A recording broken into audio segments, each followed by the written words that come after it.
Hi, I'm Dr. Avanti Kumar Singh. In over 20 years of practicing both Western medicine and Eastern healing traditions, the most important thing that I've learned is that healing is a journey we take together. So on this podcast, I'll be demystifying Ayurveda and other integrated medicine, showing how these simple, ancient practices are the keys to unlocking a healthy modern life. We are all healing catalysts because healing starts within. It starts with you, and it starts right now. This is a Soulfire production. Episode number 89. Well, hello, my beautiful friends. Welcome back to the Healing Catalyst podcast. Today, we're continuing with our exploration of the intention for May, emotions and our health, with another episode that is also part of our Go Deeper series on this podcast. As many of you know who are longtime listeners of the podcast, this series was inspired by all of you asking for more Ayurveda and yoga knowledge, going deeper on a specific topic to learn and understand more about these healing modalities. And so every month since the beginning of the year, I've been bringing in other experts in Ayurveda for these episodes to discuss these topics, other Ayurvedic practitioners, many of whom I consider my own mentors and teachers as well. And so today I am so happy to have Dr. Amy Wheeler back again with me, this time to discuss the endocrine system, emotional digestion, and the energetic body. It's a fascinating topic that you definitely don't want to miss. Amy has a PhD in educational psychology and began her mind-body teaching career as a sports psychology consultant and yoga teacher to many elite-level athletes, including the LA Lakers and 5 U.S. Olympic national teams. Over the last 25 years, Amy's life purpose has been to educate people about yoga, psychology, and wellness, and she uses these professional skills to engage a student's body, breath, and mind, teaching them how to create sustainable health and happiness. Dr. Wheeler has also been involved in developing numerous yoga therapy research projects, including work with researchers at Vanderbilt University and at California State University, San Bernardino, where she was an active professor for 25 plus years. Amy is also the podcast host of the Yoga Therapy Hour, the creator of a mobile app for tracking mental health, and the founder of the Optimal State Yoga Therapy Schools, accredited by the International Association of Yoga Therapists. In addition, Amy has authored 14 training manuals, many of which that I've studied, 7 children's books, 3 books of poetry, and also over 865 hours of curriculum for the Optimal State of Living programs. Again, a course that I took, as well as hundreds of hours of audio and video courses for health and healing that can be found on her website. In our conversation today, Amy and I talk about the endocrine gland system and how it's related to the energetic body via the chakras, and how our emotions are stored in the chakras, leading to endocrine disorders. We also dive into the 3-phase emotional digestive process and how imbalances in the energy body can manifest as physical dis-ease over time, as well as the role of presence and expressing needs for emotional processing. You'll hear me have so many aha moments on this episode. Dr. Amy also explains the importance of creating space to process emotions and shares simple practices to facilitate emotional digestion. I am so happy to have my friend, teacher, and mentor, Dr. Amy Wheeler, back on the podcast again to go deeper, to talk about emotions, chakras, and the endocrine system from an Ayurvedic perspective as we explore emotions and our health. Amy, I am so incredibly excited to have you back on the podcast again. I think the last time we did this was about a year and a half ago. You know, I just respect you so much. You're one of my mentors, teachers, someone I consider a dear friend. And I'm just so thrilled that you are back on the podcast to dive into a topic with me and teach my community so much of the things that you know. And specifically, we're going to be talking about the endocrine system and endocrine glands and mapping the physical to the energetic from an Ayurvedic and yoga therapy perspective and emotional digestion. Kind of a very, broad and sometimes complicated topic, but I think what I love so much about you is that you have this amazing way of making really complex, at times esoteric topics from an Ayurvedic and yoga therapy perspective so approachable and understandable and digestible. And so thank you for doing this and for helping my community understand this topic. I'm really happy to have you here. Thank you for having me, Avanti. I feel the same about you that we've been friends and colleagues for a long time now. I've read your books and spent time talking about all of these really deep topics with you. And it's wonderful to have someone like you that I get to live life with and continue to go deeper and deeper together as the years go on. So thank you for having me. Oh, my pleasure, my pleasure. And actually that, the living life together, I remember when we first met almost 8, 9 years ago, I think now, was when I started my yoga therapy training, which is how I met you here in Chicago. And you said to me one time when we were having a deep discussion about, I think, esoteric, but also personal things. And you said, we're just two women walking each other home. And I remember feeling so deeply moved when you said that. And so as you're saying this again right now, it's reminding me of our very deep connection that we have. So I'm just so excited to do this with you. Hmm. I still feel the same. We're walking each other home, so thanks. So, back to your question about the endocrine system and emotions. And I want to go all the way back to the start because what we're going to talk about today is a very strange way to look at the endocrine system and emotions. Every time Mhm, I present material to our yoga therapy trainees, their eyes get wide, they have aha moments, and they're just kind of blown away that they've never heard this before. So, I remember when that happened to me about 25 years ago when I went to Chennai, India, to study with my teachers at the Krishnamacharya Yoga Mandiram, and they were giving me personal practices, and they kept saying things like, "Oh, this is an endocrine system imbalance. This is due to undigested emotions." And she needs a cleansing langhana practice. Like, there were all these Sanskrit words I was trying to put together in my head, like, what are they talking about? What does this mean? They were talking about me in front of me. So I first just want to say to your listeners and our listeners that as you're listening today, you may have these aha moments. And I would just highly recommend that you go to an Ayurvedic practitioner and or a yoga therapist because this is something that we specialize in that I don't see a lot of other people working with. So where should I start? I think you were asking in Ayurveda, how are the endocrine glands related to the energetic body? yes, exactly. And so sort of let's bridge the physical that we know in Western medicine and physiology to the energetic that we know of in Ayurveda and yoga therapy. I think let's start with that bridge if we could. Sure. Okay, so according to Patanjali's Yoga Sutra and all of yoga and Ayurveda, any kind of dis-ease, and I say that with a D-I-S dash E-A-S-E, dis-ease, you could think of that as a disease, or you could think of that as having some disease.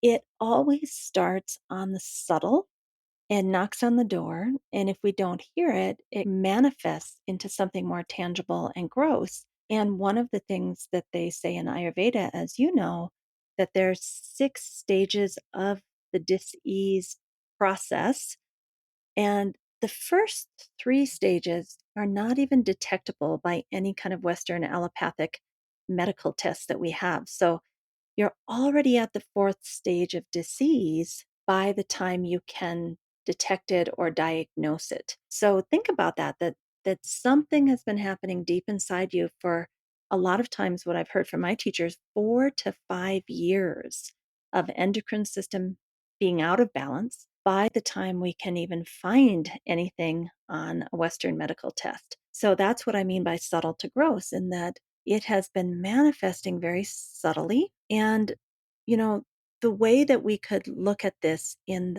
the yogic way is the subtle body, the pranamaya body, whether you think of that as the different chakras or whether you think of that as the different vayus, there's many ways to look at the subtle body that those chakras or vayus are getting out of balance for quite a long time before the disease actually shows up in any organ on the gross level, the manifest level. So, when let's just say the chakras, most people in yoga would say there are at least seven chakras. Some people say up to 10, but we have the first chakra, the chakra of elimination, the second chakra, which is more about reproduction. The third chakra is about digestion. And yeah, I think digestion would be a good way to look at it. The fourth being, our emotions, our heart center. The fifth being our ability to speak our truth. The sixth being communication as well as wisdom and perception. And the seventh being something higher than ourselves. So you could think of it as something is going kind of out of balance in any of these areas: digestion, reproduction, metabolism, respiration, any of those areas could be slightly going out of balance before we realize we have an endocrine system problem. So I'll just stop there for a minute and see what that brings up for you. Yeah, well, so I mean, what you've described is really beautiful because if you actually look at a picture of the body and map the chakras and then overlay a map of the endocrine glands, they actually line up almost perfectly. So you'll actually see glands that overlay each of the chakras. So right there, that's exactly what you've described. And so this idea that there is an imbalance that will happen at the subtle level in the energetic system, in the energy body, that will then, over this period of time, a few years, then start to show up at the physical level. Makes sense, right? Because they're it's almost like they're lined up in some way.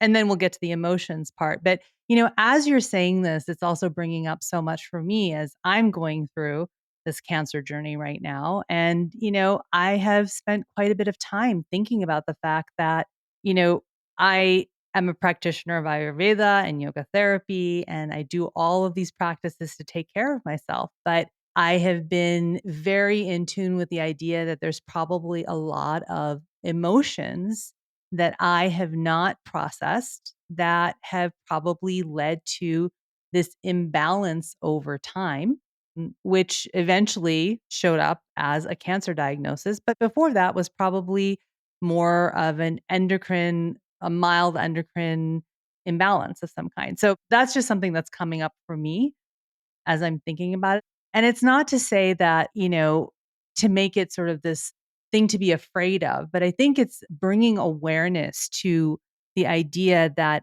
in Ayurveda and yoga therapy, we say that dis-ease, as you said, start so much before they actually show up in a physical level. And so that's something to just think about on a daily basis of, am I processing the emotions, which we're going to get to sort of. So this kind of leads to the next, question that I have for you is, how then do we translate emotions, the energetic body and emotions at these different chakra levels, which will then show up as endocrine disorders? So the first thing that I want to say is I had the same situation as you in that I was diagnosed with cancer. And thankfully, I'm on the other side of it. And I laid in bed for 4 months pondering this question. And I want to make sure that we're not shaming or blaming ourselves like, oh, Amy or oh, Avanti, why didn't you do better? Right. I think what I discovered in laying in bed for 4 months was I've done pretty damn good this life. I did the best I could. I didn't have the internal or external resources to do anything different than I did. And the reason these things don't get digested is because life is too damn much. It's a lot. And as much as we have skill sets and we understand this, it doesn't always translate into having the space that we need to do the emotional digestion. I Mm. think that's the thing that I've learned from this. is that, running through a day for 12 hours with family, professional, personal responsibilities, there's no space for me to digest the emotions as they come up. And so as a result, it's like, oh, I got to get on to the next thing. I'll just kind of tuck that away in here. But then you don't go back in the evening and kind of pull all of that out and process and digest it. So, one of the things on a very practical level that I'd like to talk to your listeners about is, can we plan little mini digestion periods into our day where we're not eating and running, where we're actually sitting and eating and reflecting, where we're maybe doing a yoga nidra every single afternoon to give ourselves a little space to digest what happened in the morning, where we have a nighttime ritual to create a little space between our last activity and falling asleep that we can use to digest, whether that's a hot bath or a sauna or something. So, just to say, after you eat a big meal, usually you'll either sit down or maybe go for a little walk to give time to digest, but we have to do that emotionally, mentally, and spiritually for digestion also. Any Mhm. thoughts about that?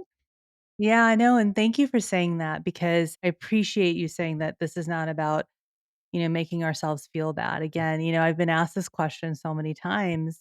And also, honestly, when I was first deciding whether and how I was going to share about my cancer diagnosis, I had a lot of anxiety, shame, guilt, I don't know, feelings of overwhelm of like, I have all these skills. I have studied so much in Western medicine and Eastern medicine, Ayurveda, yoga therapy, and I still, there was this voice in my head saying, and I still had a cancer diagnosis. But I think what you just shared is actually almost bringing me to tears because it is true the space for the emotional digestion, as I'm thinking about it right here on the spot, was not there. I had so many things going on, and a lot of my personal story, and we've shared a lot over the years. And I probably didn't make the space, even though I thought I was digesting a lot of these emotions. And so I think your point is so well taken that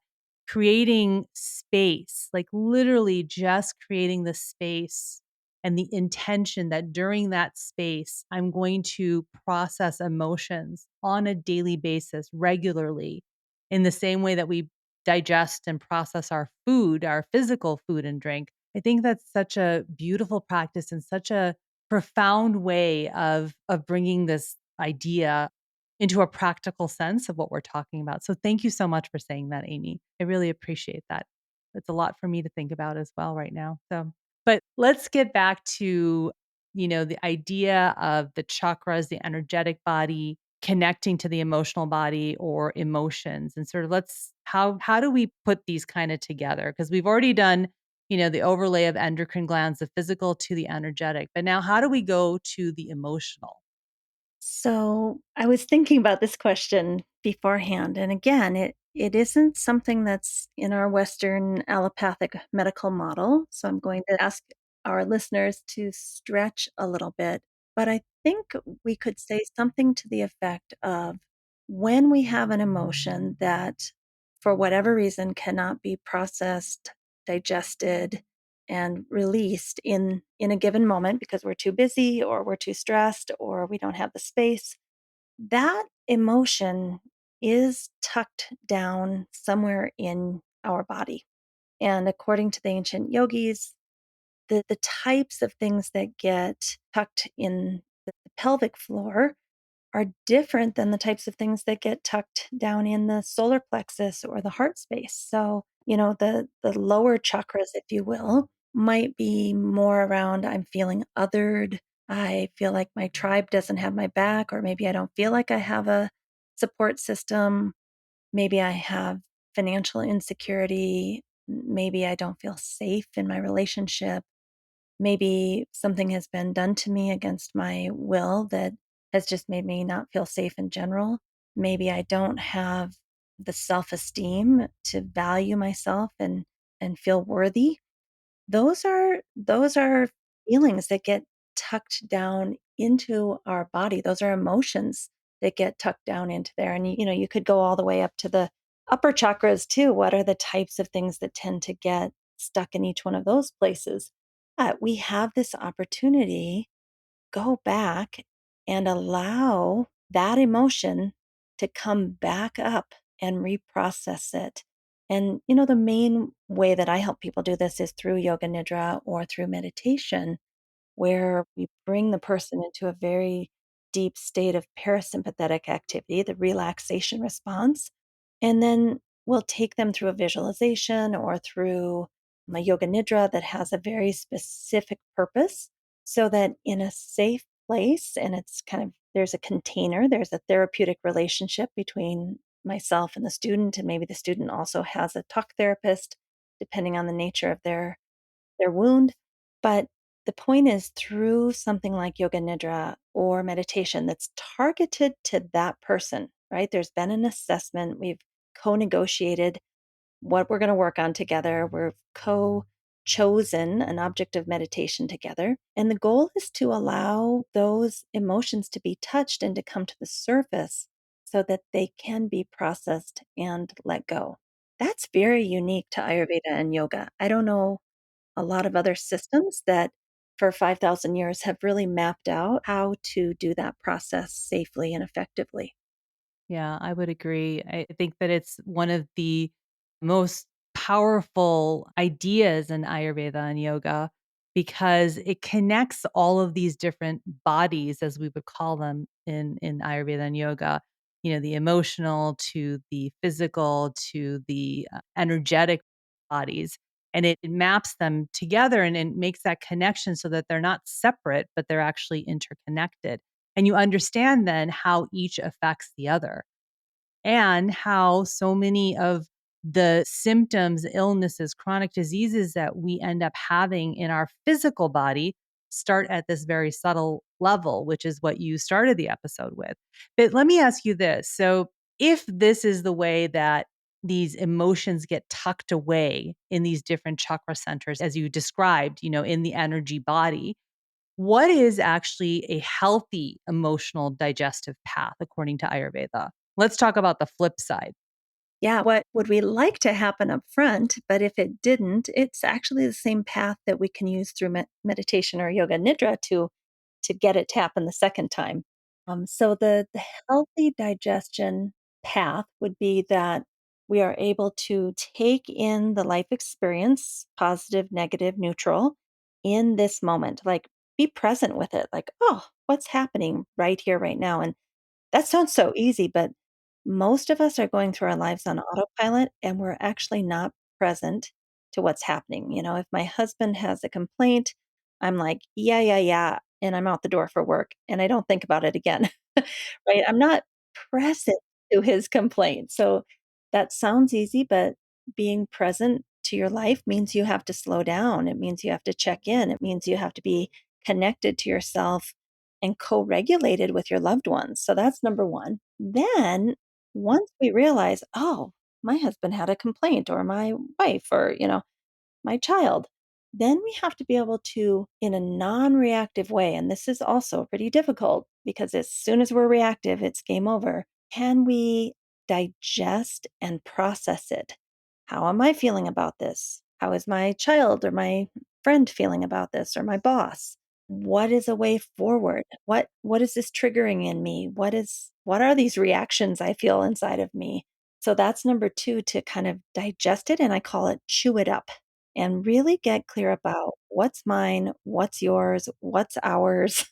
And then after we've done that within ourselves, the third phase would be the elimination or the letting go of the residual that's kind of left over, that sad feeling, that mad feeling, that frustrated feeling. It's like, okay, we came to an understanding, we digested it, and now I don't have to carry it with me anymore. I can take what's useful and use that to nourish myself. And I can let go of the things that I don't need to be holding on to instead of carrying them around like a backpack full of sadness and fear and anger that's going to color every perception I have of the world around me until I can go through this process of taking it in, digesting it, and letting it go. And I love how you describe that because that is so relatable because it is what our digestive system does in the physical sense for food and drink. But here's a question I have for you is that the second step, the processing, the chewing it up with no reaction, that doesn't necessarily mean that you're not feeling the emotions cuz I would say Yeah. that feeling the emotions is very healthy and necessary, but without a reaction to it, I mean, that's a little confusing. How do you Oh, tease okay. that out, Amy? I would say, I'll give you an example. A couple of days ago, my husband was so annoying. I found him to be so annoying. He was just being his sweet self, but in that moment, I felt a rush of anger go through me. I, like, literally started thinking, "Ugh, I'm gonna say this and that," and I said, "No, Amy, you can feel these things. You can feel frustrated. You can, you know, be present to whatever's happening inside of you, but don't react and take him down. Go Got and it. figure out why you're feeling so angry, Amy, and and then, if I need to express anger to him, of course I will, but to react from that place of anger wouldn't have been helpful, and I did hold it back, and I went on a walk, and I did my self-care, and it passed, and then I was able to talk to him in a much more calm state, and I was so relieved I didn't tear into him. I was so relieved because it was not the time to be tearing into him. He didn't need that on that given day, and frankly, I didn't need it either. Yeah, and so what you've described is sort of the difference between expressing it versus reacting and taking it out on somebody else or on a Right. situation is just feeling the feelings, but not necessarily like going down that path of, taking someone down or even taking yourself down, right? Because I think that that Mhm. also happens very much is that we feel these feelings and then we swirl into this feeling of, oh my gosh, I can't believe I'm feeling that way. And oh, you go down this path of tearing yourself apart and reacting to yourself because you're having emotions and expressing emotions. So I think that that's a really helpful example. And I wanna jump in here.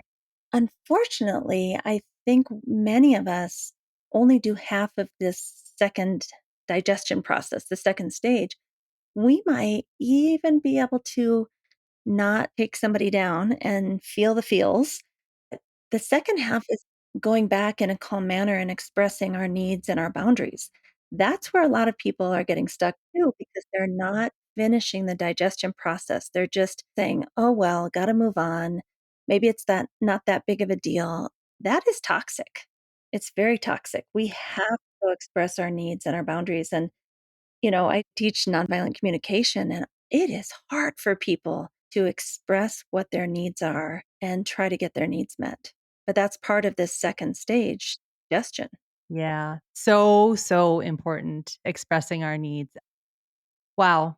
That is, mic drop for me right now because that is so, so important because you're right. And I'm thinking about my own self. Like, how many times have I thought that I was processing emotions or, feeling the feelings, but then I am that person who keeps it to myself. How many times did I actually express my needs to a family member, a friend, a boss, a coworker, a colleague, whoever it is? I can honestly say right now as we're talking that I historically don't express my boundaries or my needs. And I'm having all kinds of aha moments right now, Amy. This is like a coaching session or a yoga therapy session for me. Well, As I only teach what I need to hear. yes, yes. That's always true. That's always true. Okay, so then let's take it one step further. How does the emotional digestion then relate to the doshas in Ayurveda and the different energy patterns, the 5 elements? How can we map that to that? Hmm. All right. So we said that a healthy digestion of emotion follows this path of taking in the experience and being present to it, digesting it, which means figuring out what's mine, what's yours, what's ours, and then stating our needs need to be met, and then letting go of the residual of that. So the first phase, according to Ayurveda, is the kapha phase. It's like there's a bowl, and we're putting the experience in that bowl, we're taking it in and holding it for a little bit. Part of this three-phase digestion process is that you hold it. You don't say, "Oh, there it is. Okay, I'm done. I'm over it." Right? You hold it for a little bit so you can feel it. So a lot of us don't do that kapha thing. We get our feelings hurt or somebody crosses a boundary and we're like, "Okay, moving on. It is what it is." No, you get to hold it just like your stomach holds food and starts to secrete the hydrochloric acid to start breaking things down. There has to be a holding period in the beginning, and that's the kapha. The processing or the digestion and the breaking down, what we might also call assimilation, phase 2 is the pitta phase. That's where the stomach acid comes in, or you might say the tapas, the heat or the friction on a mental, emotional, spiritual level comes in and breaks things down and says, "Okay, this was painful. What are we learning from this? How can we move through this?" And then after a full-on digestion has occurred, then we go to the 3rd phase, the letting go or the eliminating of the residual, and that's the vata. That's where we move things out. Vata is about movement, so moving it down and out so that we're not carrying it around in our cells or like a backpack on our back because we don't want that event to color every other event that is similar. Whether you've dated someone and they're not very kind to you, and then you think you hate all men or all women or all non-binary people, or even this thing that you and I have been going through. We going through cancer treatment and healing, we could kind of get a thing around hospitals and doctors, right? And carry that with us for the rest of our life. Oh, I hate going to the hospital, right? So we have to work through these events and then let go of those hard residual feelings so that we can move with a clean slate going forward. Mhm. And so then what if let's talk in Ayurvedic terms, like from what you just described, if we don't go into that kapha, pitta, vata stage, let's say, that causes an imbalance, right? And so how does that then start to show up emotionally, energetically? I mean, we're kind of going back in a circle, but I want to sort of tie this together, right? Because we're saying that we need these three phases of all of the three doshas, kapha, then pitta, then vata. But if we eliminate one of those, or if we stay in one of those too long, that's going to cause an imbalance. And again, because we have, patterns, all of us have patterns or habits. Many of us can probably, and I can speak for myself, will, start to skew where we're either ignoring one of those processes or we're staying in one too long, which can cause another imbalance, which I think is fascinating to think about it this way. Exactly. And I think, why do we do that? Why are we unable to participate in phase 1, 2, or 3? Or why do we get stuck in phase 1, 2, or 3? It probably goes back to early childhood experiences and the ways that we were raised or not raised by our caretakers. Maybe we were neglected, maybe we weren't seen or heard, maybe our caretaker was not emotionally healthy themselves. That's where the pattern started. So for me, instead of trying to figure out the magic of the body and where it got stuck, I think I'd like to go back and say, well, am I able to do the kapha phase? Am I able to sit with the emotions and feel them for a day? Or is that something I want to rush through? So I would create a meditation or a yoga nidra for someone to help them sit with the kapha and help them kind of reprogram that stage of development that they missed as an early childhood experience or maybe even an adult experience. And then if we found out through, some discussion that it's very hard for someone to look at what they may have contributed, what the other person contributed, how they can get their needs met, this would be phase 2, pitta. You had said, Avanti, that asking for your needs to be met is really hard. Well, then I would develop a meditation or a yoga nidra around you beginning to reprogram yourself to get your needs met. And then the same thing with the vata phase. Mm, there may be something around letting go. Maybe Some of us hold grudges. Maybe we do walk around with colored glasses on for the rest of our life in particular areas because it was too painful to let go after we hadn't been heard, after we hadn't had our needs met. Who can let go of that, right? So, again, we could develop some skills and strategies around that. And what I've found in working with those three phases and doing that kind of self discovery process, amazing things happen not only to the emotions, but to the endocrine system. And I can give you some examples Mhm. if you want, but Yep. Please, please do. Yes. I can't explain how it happens, but things change. And, I'll just use myself as an example. When I first started going to India, I had autoimmune disease and it got all the way to fibromyalgia, a light case, but, hard to go up and down stairs, hard to go hiking, hard to roll over in my bed, very sensitive, bruising all the time. I mean, it was the beginnings of a fibro case. And when I started to recognize that I have value, I have self worth, I get to take up space in the world and I'm lovable.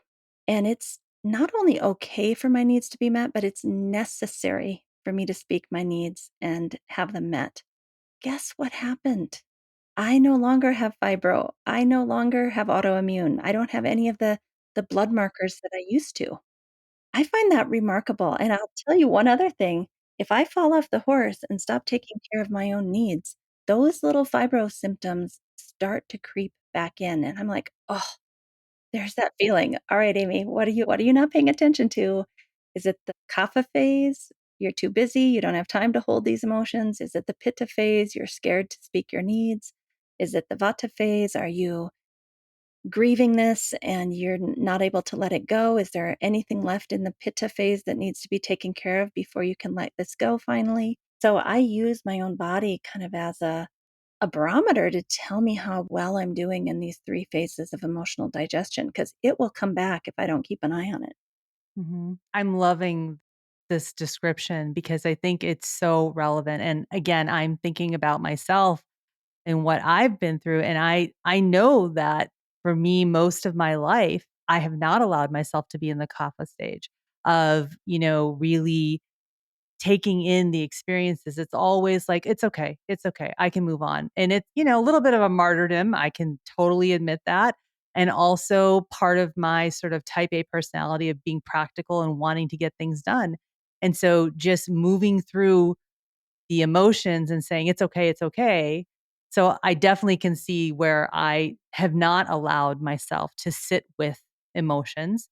And then I think the big part is the pitta phase for me of speaking my needs, because I actually do think that I've always focused on the vata of eliminating things, of doing things, my practices, or talking it out and eliminating. But I don't know that I've ever really considered the first two and the fact that that's where I was having trouble.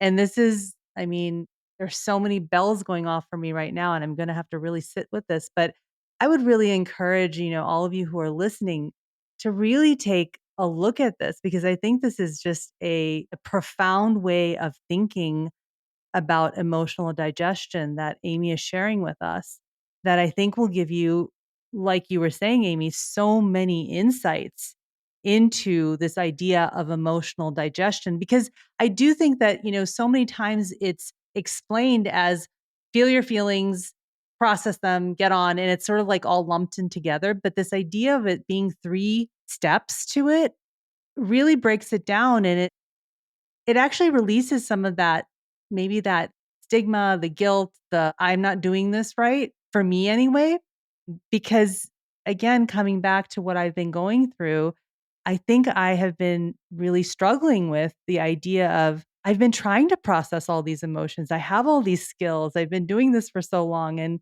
what the hell? I still, had a cancer diagnosis.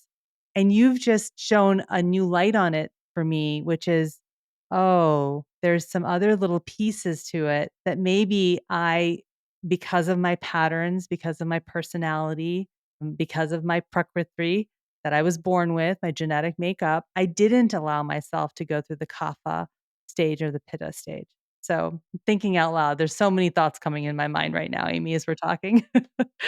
And I think it also could go to ancestral trauma, which you and I have talked about at length. I Yes. think it could go to epigenetics. I mean, certain genetic codes come down through and we accept that on the physical layer, like certain people are more likely to have this disease, but why can't that be also on the mental, emotional, and spiritual layer that things come down through our ancestors? The other thing I wanted to say is I think for a lot of people in the healing fields, whether you're receiving or giving healing, we sometimes think that we should be spiritually take the high road, we should have compassion for people that are suffering, but that's a really good way to bypass our own needs and our own feelings. Instead of being like, "Okay, this person really hurt me, and I know that they're not well. Acknowledge that, but damn, it still hurts. And it's okay for me to have hurt feelings that I need to work through, even when I can see the other person couldn't do any better than they did. Like they have problems, okay, yes, but that doesn't negate the fact that I have needs too, and that I shouldn't just be the only one giving compassion, right? I know they're not capable of giving me compassion back, but I still need compassion from someone or somewhere or self-compassion. Yeah. No, I think this is a really, really, really important point that you're bringing up because it is very easy for me. I'll speak for myself to be in that place of I need to take the high road. I need to, uh, understand that this person is in a lot of pain and is hurting. And so I'm going to look the other way or I'm going to just move on. And that's what I've historically done. And I think it's really a very important point.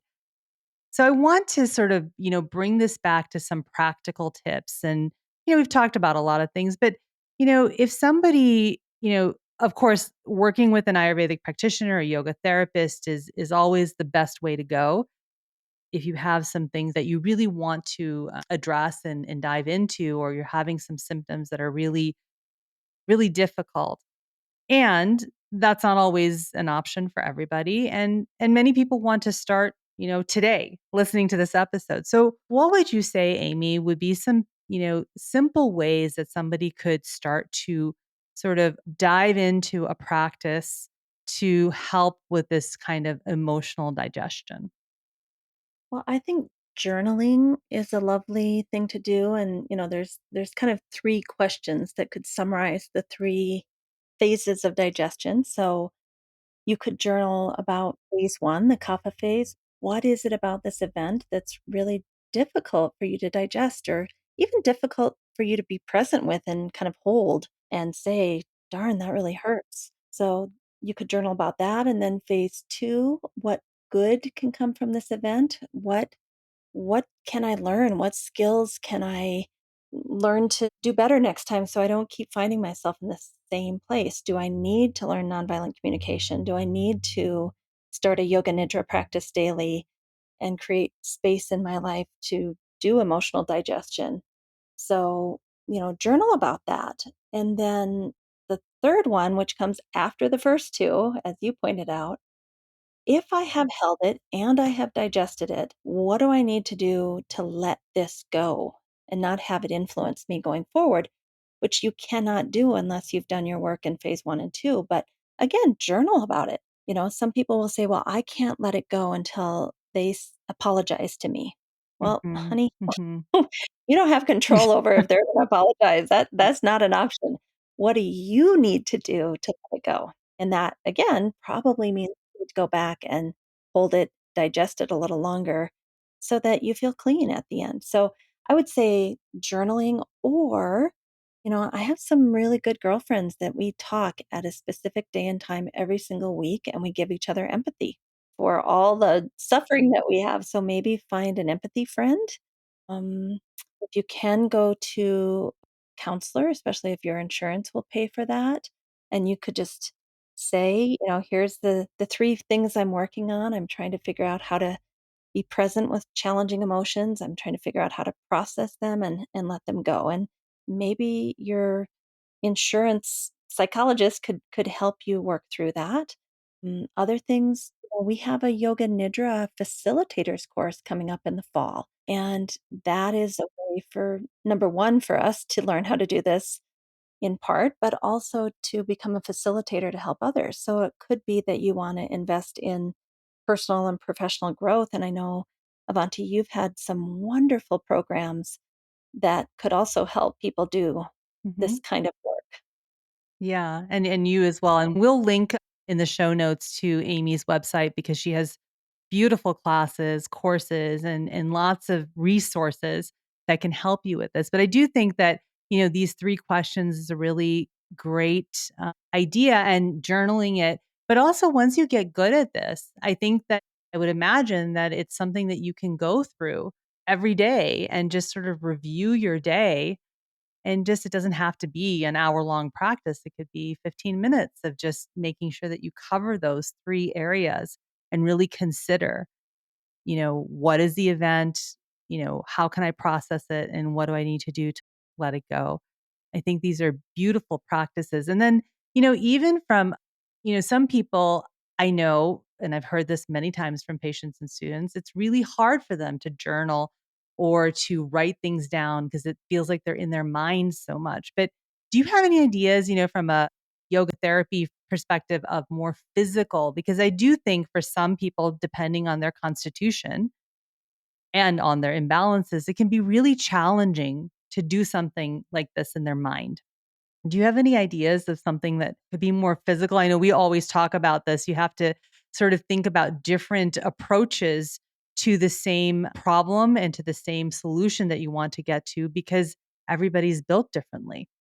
Absolutely. So, the other day I had a distressing text come through, and I don't know why in the middle of my yoga practice I decided to peek at my phone, but I did. And I thought, "Oh, well, I'm in the middle of my practice. I'm doing some sun salutations while I'm chanting the bija mantras to the sun." That was part of my practice anyway. And I thought, well, what a great opportunity to take this disappointment into my practice right here, right now, and use the mantra and use the movement of the sun salutations to kind of push it through me. All those feelings of having too much cortisol and the fight and flight and freeze that came with that text, like, oh, I can actually go into my asana and chanting practice and do this. So that would be number 1. Another one, my husband and I, we never have an argument without walking together in the woods. It can get heated. Thank goodness we're not in a city street, but we move our bodies when I don't wanna call it fighting because 'cause we're not big fighters, but when we have a disagreement, we always move our body. We will not sit in a room and do that. And I think again, all of those stress chemicals and hormones and all that fear that comes up when you're not getting your needs met and you don't feel heard or seen, it's better to be doing that while you're walking rather than just sitting together. So that would be another one I would say would be more physical. If you're a swimmer or a dancer or a Tai Chi master, you can invite whatever emotions you're having into those practices and set the sankalpa or the intention to reflect on it and digest it while you're moving in whatever type of exercise you like to move. It's intentional exercise then. So what do you think of Mhm. those?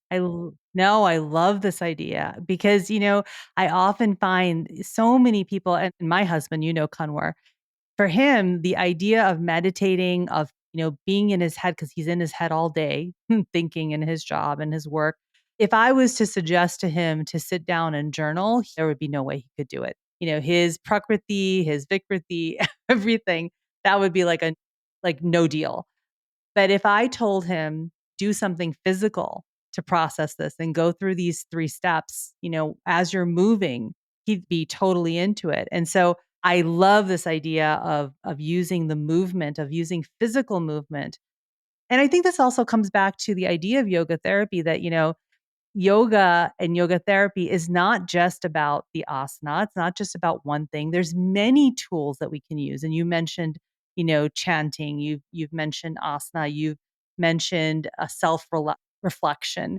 These are all tools that we can use to process these different emotions. And so I think these are really great ideas, Amy. And while asana for exercise has been kind of getting a bad rap, I think we can say asana is a really important part of moving the spine and moving all of the endocrine glands and working with those chakras. I mean, if we use asana or postures in a very intentional way, that's very different than I'm going to go get my hour and a half yoga workout.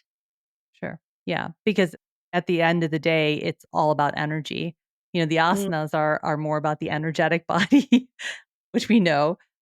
And yes, it has benefits then that are downstream on the physical body, but it really mm, is about the energetic body. So we're quite literally, if you're using asana as a way to process these emotions, and we're coming full circle back to the beginning of the episode of the emotional body, the endocrine glands, we can do that so incredibly effectively through asana if it's done with this intention. So I think that that's a really, really important point. This feels like a good place for us to end. We've talked about so many different things. I'm going to have to go back and listen myself and re-listen and take some notes. But thank you so much for doing this with me, Amy. I think that this deep dive into emotional digestion and this sort of three-step process that you've laid out is so incredibly profound and helpful. And I think that the listeners are really going to benefit a lot from it. So thank you for doing this with me, Amy. Thank you for having me. It's been my pleasure, and I look forward to having you on our podcast too. Thanks again for listening to The Healing Catalyst. If you love what you heard, please hit follow and pass it along to a friend. And if you're feeling really inspired, please rate and review so that others can find this podcast more easily. To learn more, head to avantikumarsingh.com. And to connect with me directly, find me on Instagram at avantikumarsingh. I'll be back next week and hope that you will be too. Until then, remember, with the right catalyst, you have the power to activate your own healing, because healing starts within.